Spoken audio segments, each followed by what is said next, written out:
Following the launch of its XC90 and XC60 models, Volvo's new SUV Blitz continues in 2018 with the arrival of the smaller XC40 in the UK.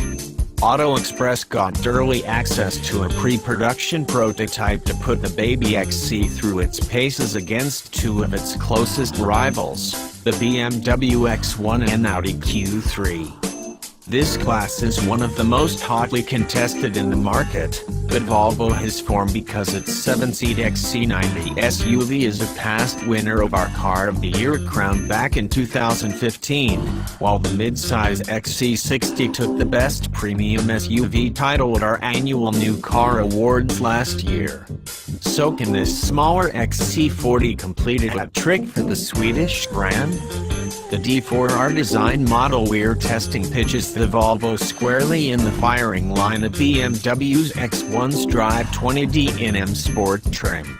And while the Audi Q3 is showing its age, with an all-new replacement due later in the year, the car is still a popular choice. We tested in 2.0 TDI line specification to match its rivals. All three SUVs feature four-wheel drive and automatic gearboxes, and offer a similar level of kit. There's only £845 between their list prices, too, so will this be reflected in the brand's PCP deals and will the result be marginal? Or will we have a runaway victor in the class? Read on to find out.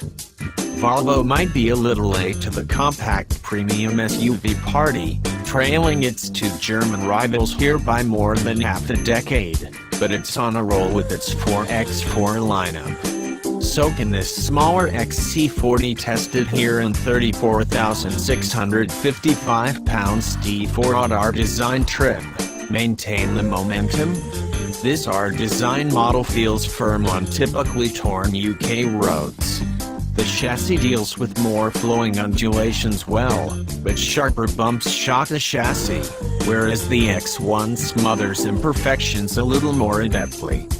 However, the light steering and more focused chassis setup in our design trim mean that the Volvo does at least respond well to inputs. It's not as involving or as quick to change direction as the BMW, but for a tall SUV with a relatively short wheelbase, it offers a decent level of composure. Despite identical power and torque, the XC40 trailed the X1 in our performance tests, while it also lagged behind the less powerful Q3.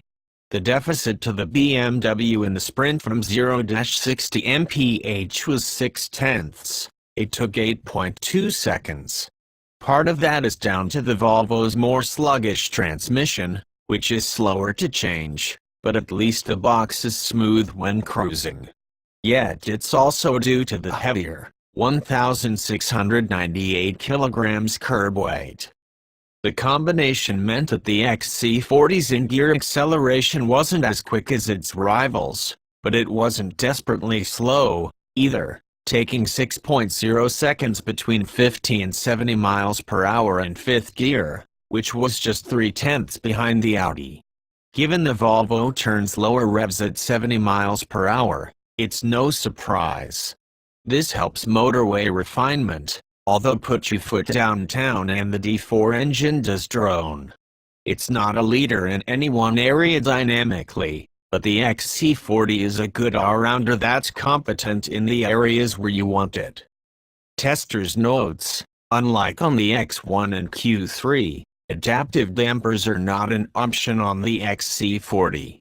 This is a shame, because they'd soften the Volvo off that little bit more and improve the car's ride and refinement. Right double quotation mark.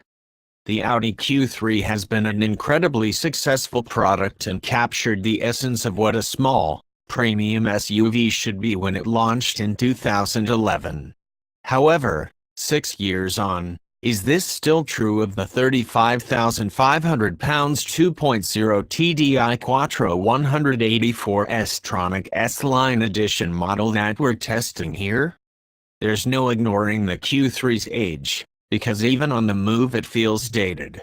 The ride isn't as forgiving as the X1's or even the XC40's, while the body rolls more in corners so the Audi doesn't feel all that composed, even though it offers adequate grip.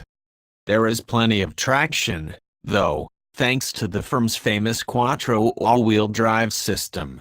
Together with the snappy changes from the 7-speed dual clutch box in dynamic mode, the Q3 was actually the quickest car on test from 0-60 mph, clocking a time of just 7.3 seconds.